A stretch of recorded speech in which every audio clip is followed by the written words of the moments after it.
बबेयाव सान्ति जादों सान्तिथ' जायाखै। हेल' एभ्रिवान वेलकाम खालामबाय गासैखौबो आंनि मोनसे निउ भिडिअ गाइस। फाइनालि नोंसोर नैबे मैखोम बसुमतारीनि भाइरेल भिडिअखौथ' मिथिखागौआनो आरो बेयाव आरोबाव मोनसे भाइरेल भिडिअ फैबावो, नोंसोर बेखौ खोनासंना लाबानो जाबाय। हा हुनिखौथ' बुंबाय बे जेनेबा बे बारा माबा गैया।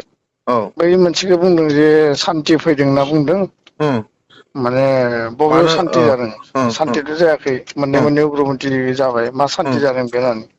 दा बेखौ नोङो गाबोननो फेरेंगाखौ 9टा बा 10टा बाजियाव बेखौ माने बुंनानै इन्टारभिउखौ होनो हो। जागोन सार, आरो जागोन दे। माखासे मिडिया लांनो हो।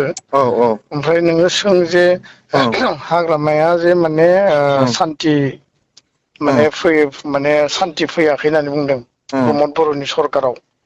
आरो बे बुंदों जे सान्ति फैयैनि माने कारना जाबाय मोननै मोननै उग्रपन्थि जन्म जादों। दा बेयाव बेनि सायाव मा बुङो?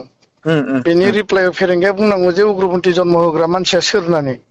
नाम बुंनो दरखार गैया। उग्रपन्थिखौथ' जन्म होबाय, बिनि आन्दोआव सोर दङ बिनि सायाव तदन्त जानांगौ। आरो बे मानसिखौ जन्म होग्रा मानसिनि सायाव माने एक्सन जानांगौ होननानै। टप टु टप जायो नालाय। आरो दा नोङो सासे सिफआ आरो सासे एक्स सिफजों नांलायनोथ' दरखार गैया। नंगौ नंगौ नंगौ। बेखायनो बे फोरनि लेभेलनिफ्राय आरो फेरेंगानि लेभेलनिफ्राय बुङोबा साबसिन जायो थारमाने।